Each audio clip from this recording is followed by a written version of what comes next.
লাল পতাকা মূলত দুইটা বিষয় বহন করে।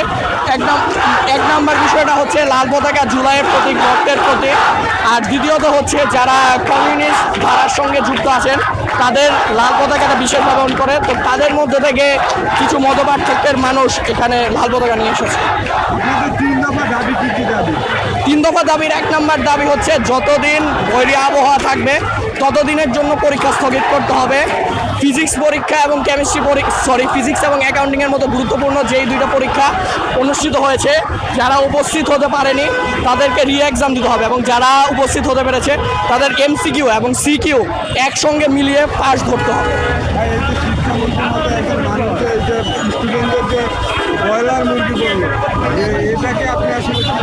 শিক্ষামন্ত্রীকে ব্রয়লার মুরগি বলেছে। এই বিষয়টা আসলে আমি দেখছি 2024-এর 14 জুলাই ফ্যাসিস্ট স্বৈরাচারী শেখ হাসিনা রাজাকারের নাদিপুতি বলার কে আমি এই আঙ্গিকে দেখছি। যখন মানুষ রাষ্ট্র ক্ষমতায় চলে যায় তখন আস্তে আস্তে তারা নিজেদেরকে নমরুদ এবং ফেরাউন ভেবে বসে থাকে।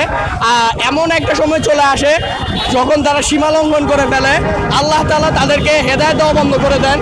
তো এই সব বিষয়গুলোকেই তারা নিজেদের মধ্যে ক্ষমতার সেই দম্ভ নিয়ে একসময় তারা সাধারণ মানুষের শক্তিকে, জনতার শক্তিকে ভুলে যায় এবং শিক্ষার কোনো করতে পারে নাই, বলামুড়ি করে দিচ্ছে সহজে। ভাই আমাকে ভাষাই নেই, ভাই আমাকে ভাষাই নেই। আমগুলোর কারণে ওনারা আজকে জায়গা বসতে পারছে। ওনাকে উচিত আমার সঙ্গে কথা বললে নিজের গলার টোনটা নামায় কথা বলতে।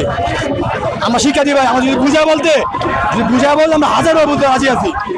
আমার সঙ্গে একটা খারাপ ওয়ার্ড ইউজ করলে আমরা এটা কোনো ছাড়বো না, আমরা এটা আবার গুন্ডা ধরবো।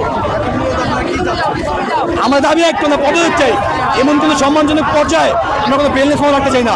উনি বলছে কি ইন্টারন্যাশনাল এডুকেশন সিস্টেম তৈরি করবে, কি তৈরি করছে ভাই? এটা 2 বছর গেল, কিছু তৈরি করে নাই। খালি একটা কথা কইছে নকল আর ক্ষমতা ছিল না ভাই। হ্যাঁ 2 বছর না থাকলো ভাই, উনি যে কথাটি বলছে, উনি সংসদে যায়, স্টাইল মেরা যায়, কাগজ যেতে পারতেছে। এই যে ওনারা যে আবার রাজনৈতিক পথে আসছে কাদের ধরে, আমাদের ধরে কিন্তু আসছে আমাদের ভাইরা। 4 মাস এটা ভালো অ্যাক্টিভিটি, এটা বন্ধ হইতেছে। উনি কোনো আপডেট দেন না যে বন্ধ কি করবে। উনি ইভেন্টে গেছে, ইভেন্টে আপডেট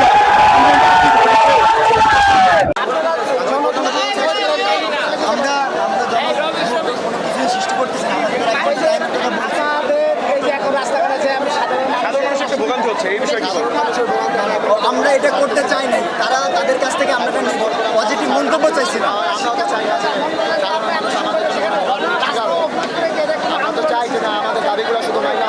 আন্দোলন আমরা আমাদের দাবিগুলো উপস্থাপন করতেছি। যেমন আগের পরীক্ষায় যা হয়েছে সেটা হইতে পারে যদি তারা আমাদের পরীক্ষাটা আবার দিতে পারে। আমাদের দফাগুলো আমরা দিয়ে গেছে যে 8টা দফা 7টা দফা এই মতো আমাদের আবার আধা ঘন্টা পরে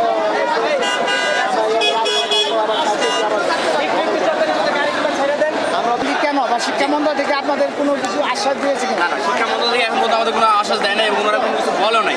ওনারা বলছে যে যথা নিয়মে পরীক্ষা চলবে, এটা আমাদেরকে বলা হয়েছে। বাট আপনারা দেখেছেন গতকালকে আপনারা নিজের নিউজে দেখেছেন যে কোথায় জলবদ্ধতা তৈরি হয়েছে, কীভাবে স্টুডেন্টরা আহত হয়েছে, শিক্ষার্থীদের বাবা মা অভিভাবকরা কীভাবে ওনারা বেগ পাওয়া হয়েছে রাস্তাঘাটে, এটা তো আপনারা দেখেছেন। তো একজন শিক্ষার্থী হিসেবে যদি আমাদের নিরাপত্তা না দিতে পারে, কখনো শিক্ষামন্ত্রী যদি এটা চিন্তা করে যে নিরাপত্তা থেকে বেশি প্রয়োজন পরীক্ষা, সেটা যদি আপনারা বুঝতেন এটা পরিণতি কী হতে পারে।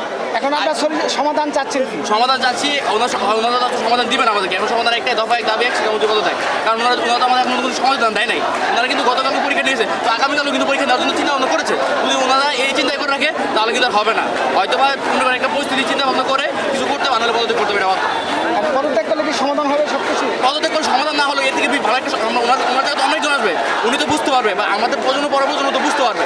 হ্যাঁ, এই আমরা চাচ্ছি কোনটা দেখেন, সব কিছু সমাধান কিন্তু পদত্যাগ ছাড়াও কিন্তু করা যেত। কিন্তু উনি যেটা কাজ করেছে, ওনাকে এখন যদি সমাধান আসে উনি কী করবে, 2 দিন বা 3 দিন অফ রাখবে, সেটা তো আর হবে না। অনেক জায়গায় অনেক শিক্ষার্থী আহত হয়েছে, অনেকের গতকাল পরীক্ষা খারাপ হয়েছে, কিন্তু আপনারা দেখেছেন কত পরীক্ষা খারাপ হয়েছে না, এইটা সমাধান কি শিক্ষামন্ত্রী দিতে পারবে? আমাকে বলে দিতে পারবো উনি? পসিবল যে উনি বলবে যে না তোমার খারাপ হয়েছে, আমি পরীক্ষা দিতে পারবো, পারবে না। আমার তো পরীক্ষা খারাপ হয়ে গেছে। এখন আপনার আন্দোলন আন্দোলন যতদিন পর্যন্ত মনে করেন আমরা যেটা চাচ্ছি সমাধান চাচ্ছি, যত আমরা আন্দোলন চালাই আমাদের আন্দোলন চলতে থাকবে। আর যদি আমরা আমাদের সমাধান পাই যাই তাহলে ইনশাল্লাহ আমরা আমাদের আন্দোলন থেকে সরে যাবো।